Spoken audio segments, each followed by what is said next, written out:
episode of The Smartest Moron, where today, ninjas and fan service dominate the show. Just replace the whole ninja stuff with like Naruto bullcrap magic, sprinkle in some boobs, and voila. Now, for those unaware of the Senran Kagura series, here's some backstory for you. Senran Kagura came stateside after being released on the 3DS under the name Senran Kagura Burst. It was developed by Tamsoft and published by Marvelous Entertainment in the UK and Japan, but the publisher stateside is Xseed here. The producer, Kenichiro, didn't really hide his perviness with this game, as he wanted 3D breasts on the 3DS. But of course, you can't just have a game and rub tits in the player's face. Granted, that is not stopping Dead or Alive Extreme Volleyball in the slightest, or hentai games in Japan, or stuff like Honey Pop. Okay, apparently tits are enough to carry some games. He did meet two others who would help him.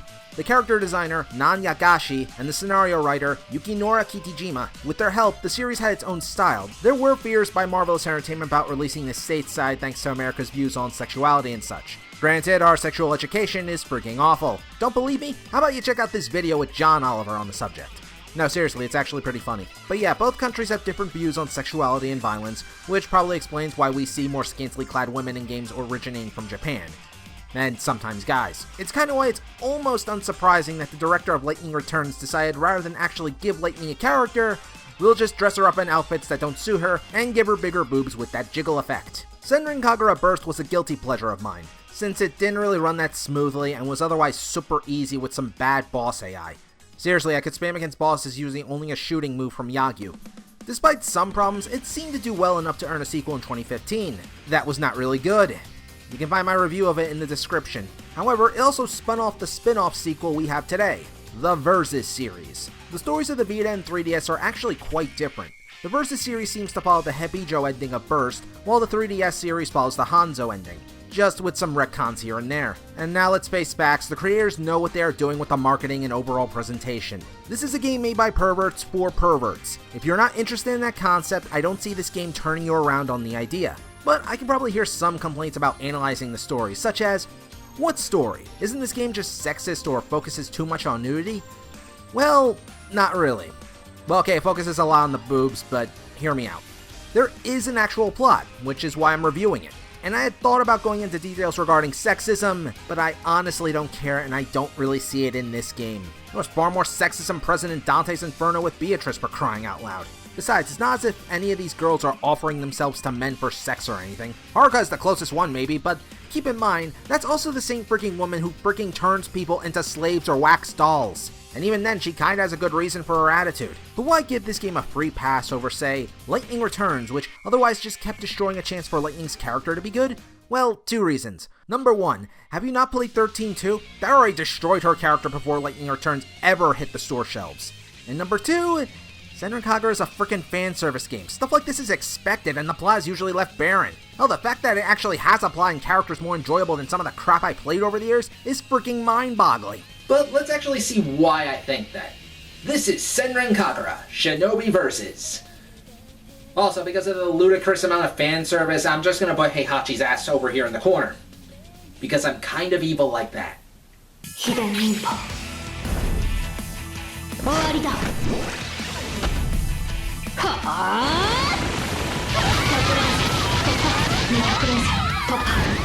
If you ever played any of the Dynasty Warriors games, you already know what to expect. Each level is usually one big area, or a few hallways to go through before eventually fighting a boss.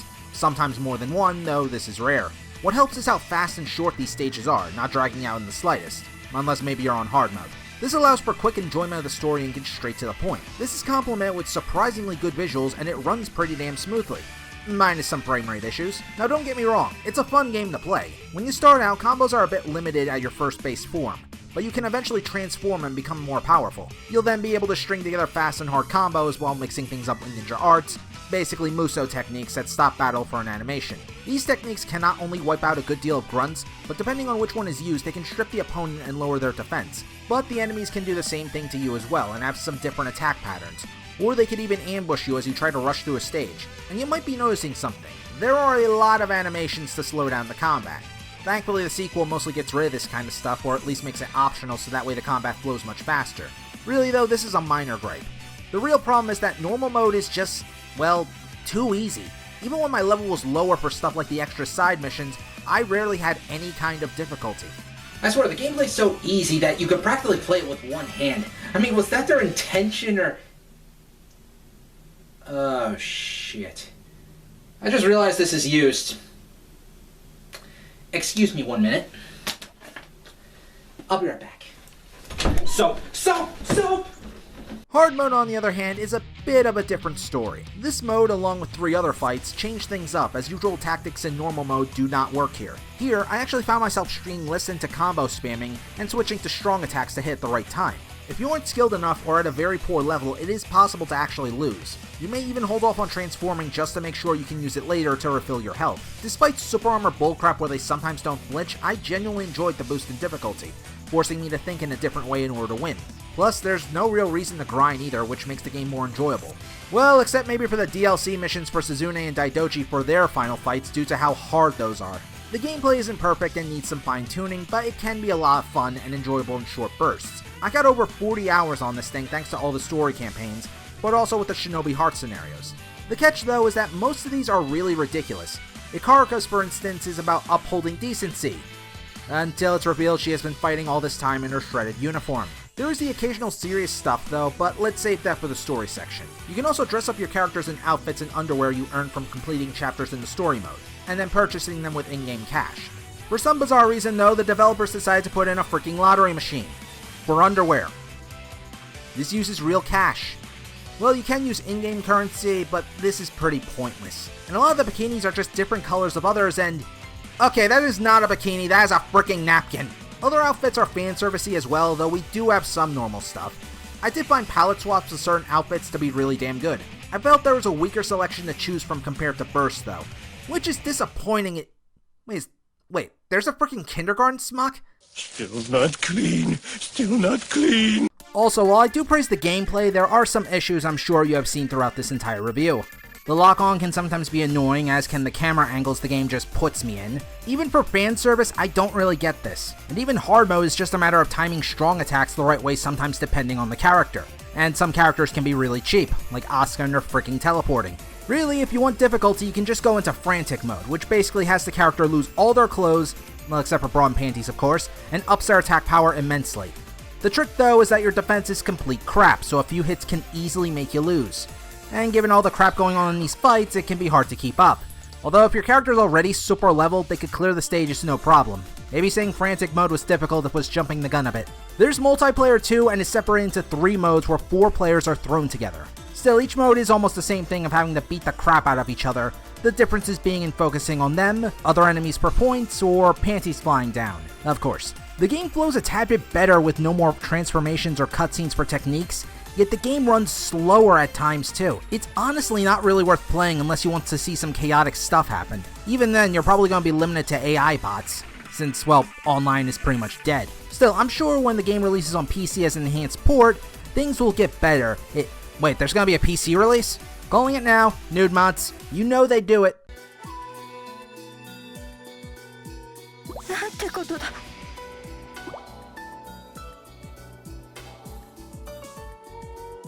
Unlike with other games I covered here, I won't describe the beginning of the game, mainly because there are a total of 4 story routes, though only 3 are available at the beginning.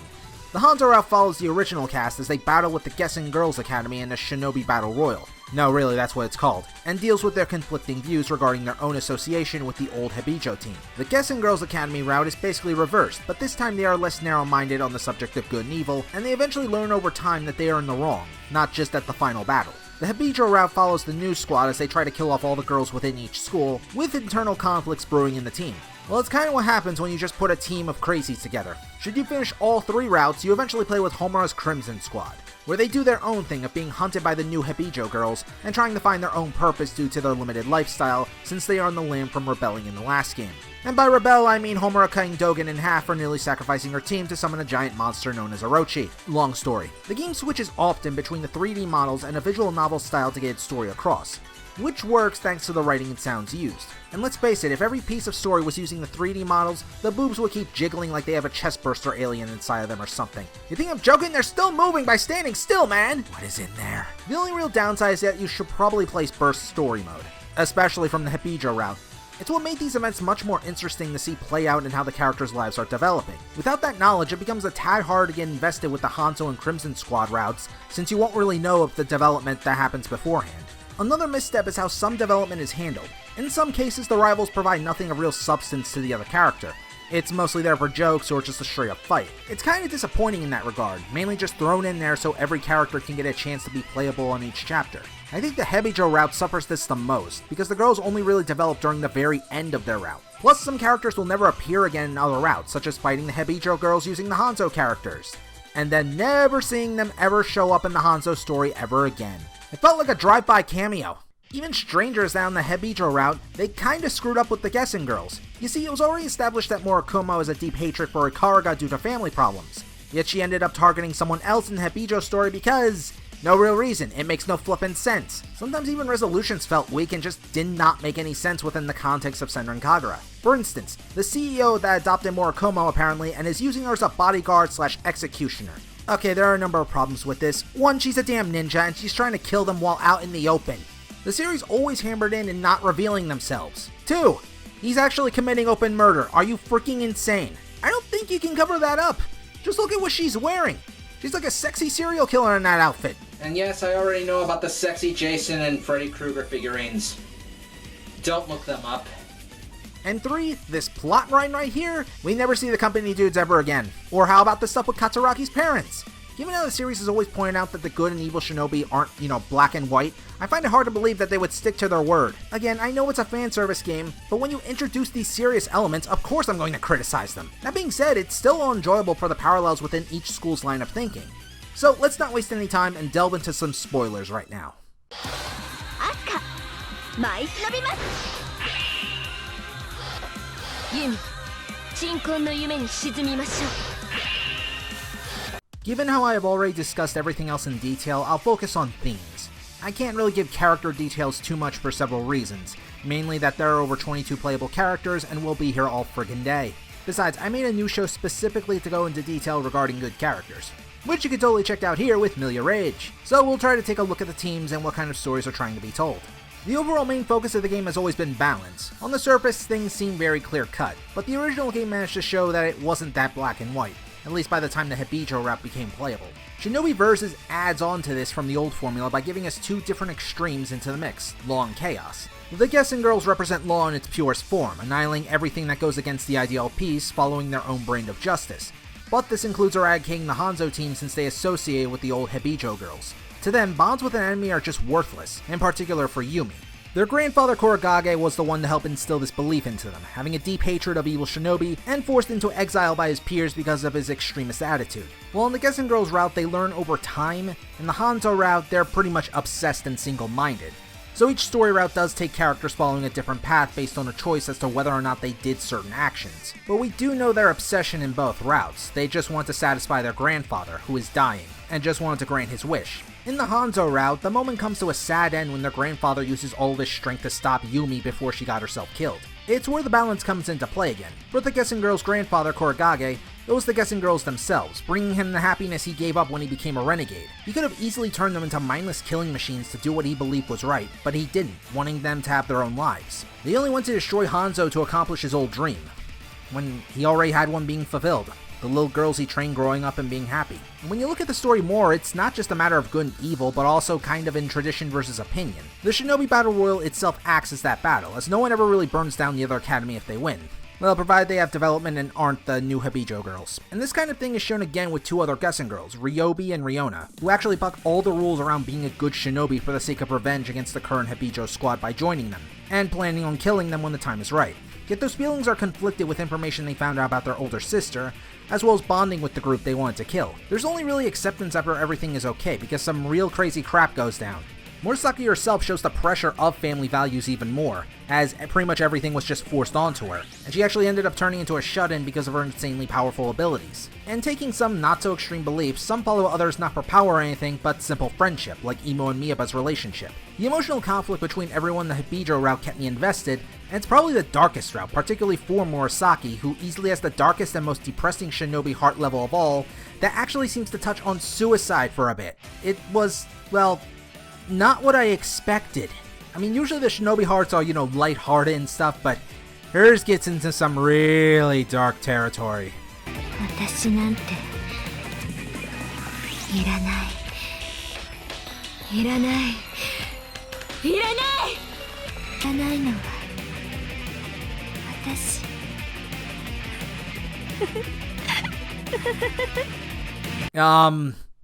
Go go Boopy Rangers! Da-na, da-na. Yeah. Also, someone make that a song. Still, there are naturally still problems presented, like fighting other schools felt like nothing more than padding in that route, and the beginning and end of the route are easily the best parts. Hell, even the end has some problems when the two sisters learn the damn truth. Granted, I can at least blame that on vengeance. And with Homura's group, it seemed to prioritize purpose above everything else. With the Hanzo girls, they knew what they were fighting for, and it's more the struggle to actually obtain it. With always being on the run, Homura's team starts out being more about survival, but then what comes after that? Always being on the run would not do them any good. Still, this main plotline is mainly from Homura's point of view, as all the other girls trust her more than anyone, though they each have their own little personal plots as well.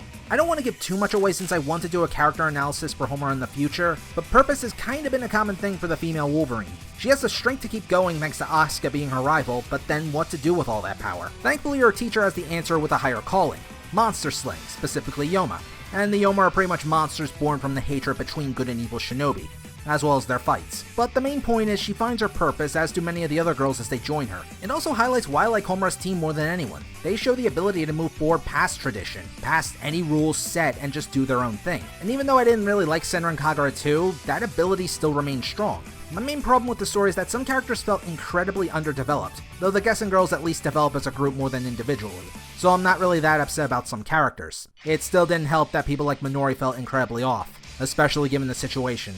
And there are also some characters with seemingly done character arcs before they even truly begin.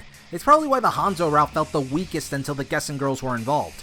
But even the serious characters have problems of their own, mainly the uniforms, especially the stupid looking armor on Murakumo. That's not how armor works! Yet I'm constantly reminded of one thing.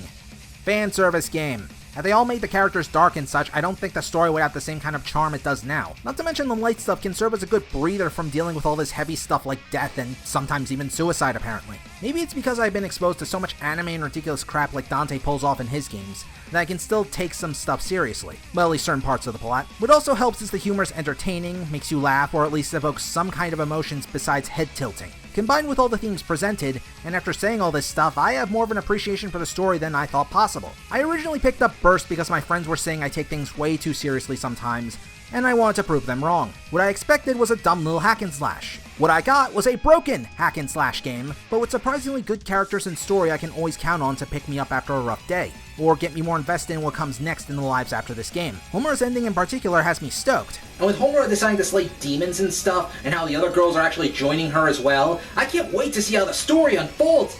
What could possibly happen next?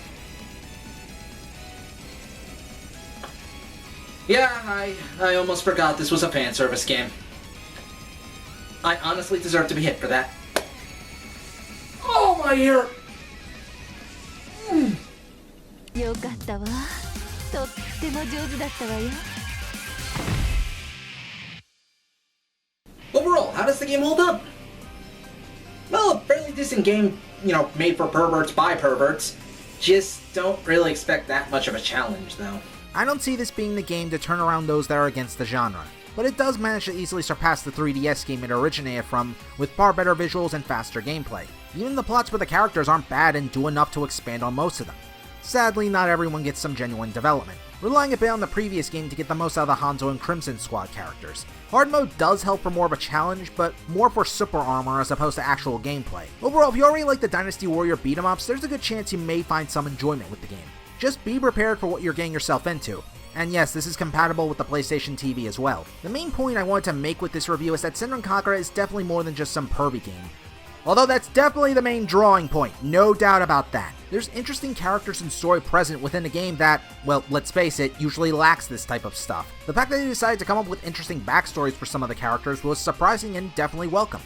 A lot of them did rely on dark elements, but that's the nature of what the characters are dealing with. Even then, there's enough silly and goofy antics to help balance it out, so it doesn't take itself 100% seriously. Moreover, think back to all the bad games I did cover. We saw a lack of characters interacting and making meaningful interactions in Castlevania Judgment. We saw the horrendous stupidity of the characters in Dante's Inferno when Beatrice made an unnecessary bet that nearly ended the world for the sake of her asshole boyfriend. We even saw the story of Final Fantasy XIII being told to us as opposed to being shown most of the time. After dealing with this much crap, no, I don't feel ashamed for liking this game in the slightest. I'm the smartest moron, and I think it's only fair that we end with a quote from the producer himself. Tits are life. Ass is hometown. Wait, I don't see anything here about dicks and vaginas. What do they represent? Not gonna lie, I didn't really expect this game to be on this show. But hey, I'll take the good stuff over whatever the hell it is I've been reviewing all this time. Anyway, if you want more content, you can check out a new episode of Saviors of the Tale, featuring Eddie Riggs from Brutal Legend. Or, if you're into something different, there's an editorial on lightning and fashion.